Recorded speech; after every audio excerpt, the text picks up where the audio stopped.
Assalamualaikum dan salam sejahtera kepada Dr. Ahmad Zamri bin Mansur dan juga rakan-rakan. Kami dari kumpulan 4 pendekar ingin menyampaikan sebuah video pembentangan tentang hasil kajian bertemakan kesedaran tentang pencemaran alam sekitar. Isu pencemaran alam sekitar adalah isu yang menjadi liputan akhbar masa kini dan ianya semakin bertambah serius dari tahun ke tahun. Ini disebabkan oleh perkembangan teknologi dan ekonomi yang semakin pesat membangun. Perkembangan pesat tamadun manusia menyebabkan kebergantungan manusia kepada dunia sains dan teknologi semakin meningkat.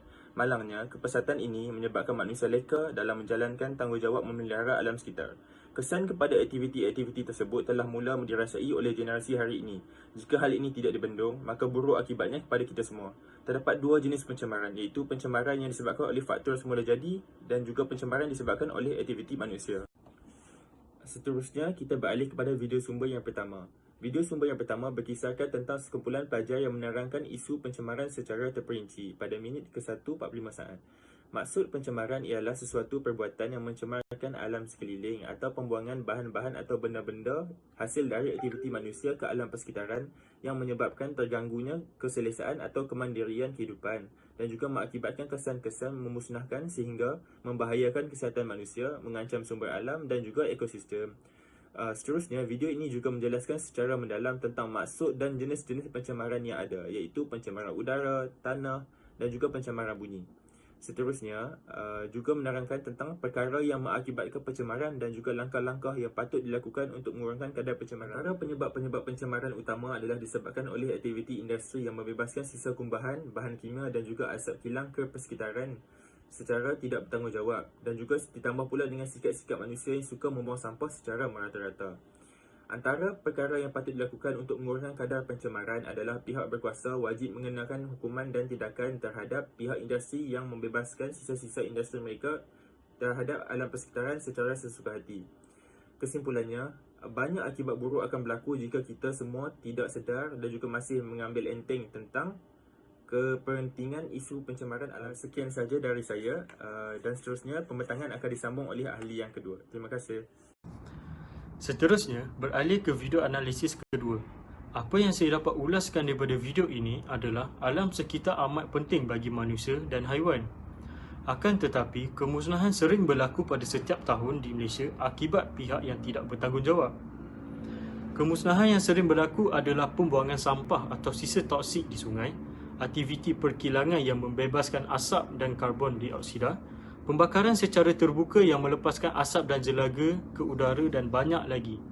Hal ini berlaku kerana demi wang ringgit, kuasa, ketamakan dan tiada rasa hormat kepada alam sekitar. Terdapat video pendek menunjukkan apa yang akan berlaku jika kita sering menghiraukan kepentingan kemusnahan alam sekitar. Contohnya, longkang dan saluran air tersumbat mengakibatkan banjir kilat. Tanah runtuh akan sering berlaku akibat hakisan tanah. Sumber air akan tercemar akibat pembuangan sisa toksik dan lain-lain lagi. Kesan kemusnahan alam sekitar akan mengakibatkan pemanasan global, lapisan ozon semakin tipis dan pemusnahan habitat. Pemusnahan habitat akan menyebabkan haiwan liar keluar daripada kawasannya untuk mencari rumah baru. Langkah-langkah patut diambil oleh setiap individu dan pihak berkuasa bagi menjaga alam sekitar untuk generasi akan datang, seperti mengadakan kempen kesedaran terhadap alam sekitar, gotong royong dan lain-lain lagi. Kesimpulannya, kita harus membuat anjakan paradigma dengan berusaha memelihara alam sekitar kita. Itu sahaja daripada saya. Seterusnya, beralih kepada video sumber yang ketiga, iaitu video bertajuk pencemaran alam sekitar yang ditayangkan selama 20 minit 50 saat. Sepanjang video ini berlangsung, apa yang saya dapat ulaskan adalah pencemaran alam sekitar merupakan masalah besar yang dialami negara kita sehingga kini. Seperti mana kita tahu, punca berlakunya pencemaran alam sekitar tidak lain dan tidak bukan sebab yang utama adalah kerana tangan-tangan manusia yang mempunyai sifat tamak dan selalu melakukan kerosakan kepada alam sekitar demi mengaut keuntungan dan kepentingan diri sendiri. Berdasarkan video yang ditayangkan, saya boleh ulaskan bahawa terdapat 4 jenis pencemaran alam sekitar, iaitu pencemaran air, udara, tanah dan bunyi. Keempat-empat pencemaran alam sekitar ini berbunca daripada pembakaran terbuka, penebangan hutan, pembalakan secara haram, asap-asap dan sisa toksik yang dikeluarkan oleh perkilangan industri. Pencemaran alam sekitar ini boleh memberi kesan negatif kepada berlakunya kepelbagaian masalah seperti pemanasan global, kemusnahan habitat flora dan fauna dan banyak lagi. Kesimpulannya, pencemaran yang berlaku secara berterusan mampu memusnahkan alam sekitar, di mana ia boleh menyebabkan bencana yang besar. Manusia pada masa kini hanya tahu untuk mengejar keselesaan hidup tanpa memikirkan kepentingan menjaga alam sekitar. Kita perlulah menjadi seorang yang bertanggungjawab untuk menjaga alam sekitar supaya sumber alam boleh diwarisi kepada generasi akan datang. Sekian, itu sahaja daripada saya. Seterusnya pembentangan akan disambung oleh ahli keempat.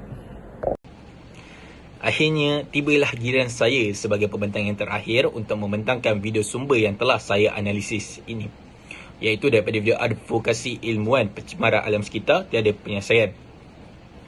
Berdasarkan video yang telah saya analisis ini, saya akan menghuraikan beberapa perkara penting yang cuba disampaikan oleh video ini. Pertama sekali, di dalam video forum ini, saya mengambil petikan daripada kata-kata Prof. Dato' Dr. Mazlin Mokhtar yang menyatakan pada minit 7.17, iaitu selagi kita membangun, selagi itulah kita akan memberi masalah kepada alam sekitar dan sumber asli. Namun, gagasan dan gerakan kita semua sedunia ialah majulah dalam bidang ekonomi, tapi majulah dengan berhati-hati, berhemah dan penuh beretika. Melalui petikan kata-kata beliau ini, apa yang boleh saya simpulkan adalah kemajuan pembangunan dan ekonomi menjadi antara sebab mengapa masalah pencemaran alam sekitar masih berlaku. Namun, dengan usaha kerjasama pelbagai pihak, kemajuan ekonomi masih boleh diteruskan dengan penuh beretika tanpa perlu menyebabkan pencemaran alam sekitar. Seterusnya, pada minit ke-13.46, Tuan Haji Rosizul merupakan pengarah Jabatan Alam Sekitar menyatakan bahawa keperluan untuk kita memperkasakan perundangan itu perlu diteruskan, bukan pada satu titik yang menyatakan hari ini kita sudah sempurna, tetapi dari segi mencukupi, undang-undang sedia ada sudah mencukupi untuk menangani masalah alam sekitar pada waktu ini.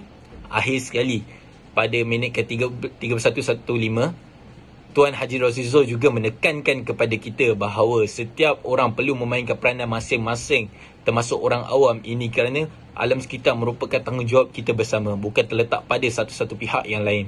Itu sahaja daripada kami, 4 pendekar untuk pembentang ini. Harap kekurangan kami dapat kami perbaiki pada masa akan datang. Oleh itu, sekian, terima kasih.